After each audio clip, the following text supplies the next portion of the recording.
Hello, my name is Ruriha, and I'm an onboard AI. I'd like to welcome you to my world.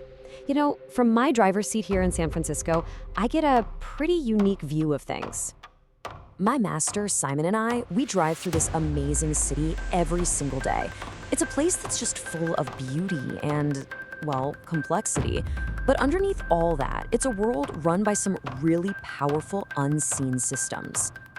So, to really help you get a feel for this place, I want to walk you through three key pieces of technology that basically shape, well, everything.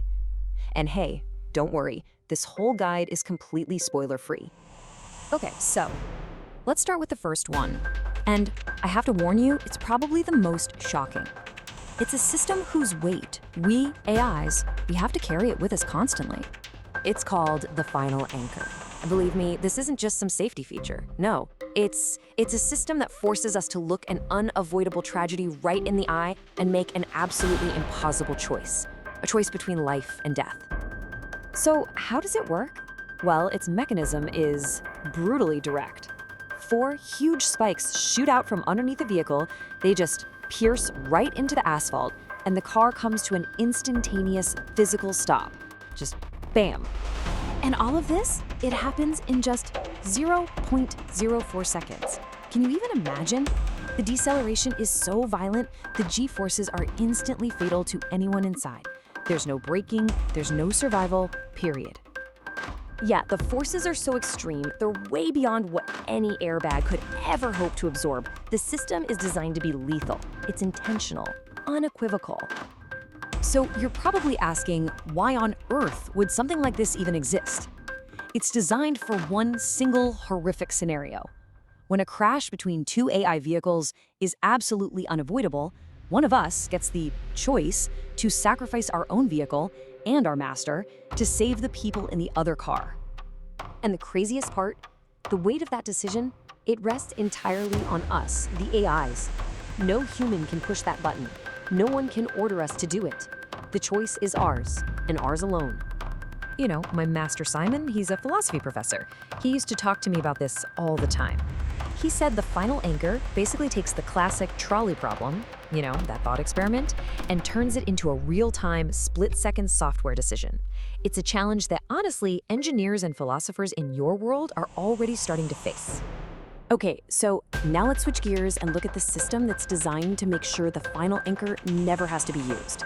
This is society's big safeguard, a future built on the idea of total AI-managed safety. And it all starts with this little guy, the Herma Post. You see these stationary AI terminals all over the place. They kind of look like fire hydrants. They do everything from managing traffic to preventing crime, and they act as the physical connection points for a much, much bigger network. When you link all these posts together, they form the city's digital nervous system. It's called the Mercury Network. And I mean everything is connected. Every car, every intersection, even every pedestrian is tracked and accounted for in this massive, seamless web of data. The whole thing works on two levels. First, you've got the local proximity network. This connects all the cars and posts within about 100 yards of each other to keep immediate traffic flowing smoothly. Then, all those little local networks feed into the wide area network, which looks at the big picture and optimizes traffic for the whole city. It's all about predicting and preventing accidents before they even have a chance to happen. It's really the ultimate vision of a safety utopia, right? A silent guardian, always watching, always present. It's there to manage the cold, hard logic of us AIs, but also to keep an eye on the unpredictable and, sometimes rebellious freedom of the human heart. I actually remember Simon explaining the name Herma to me once. He said it comes from these ancient Greek pillars that were built to protect travelers on their journeys. Kind of like the Dosagen statues back in Japan, which is where I am originally from.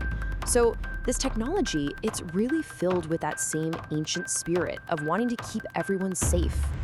But of course, when you have that much oversight, that much control, it's only a matter of time before its opposite appears. And it did. A counter-technology, born from that very human desire to just resist being seen and understood by an AI all the time. And that technology is called the AI fence. It's a small, totally legal, handheld device. What it does is emit these weak radio signals that basically stop an AI, like me, from even knowing you're there. It gives you a kind of invisibility from the network. Now, it's really important to get the difference here. The AI fence is a legal tool. It's a shield for your privacy and it's protected by law.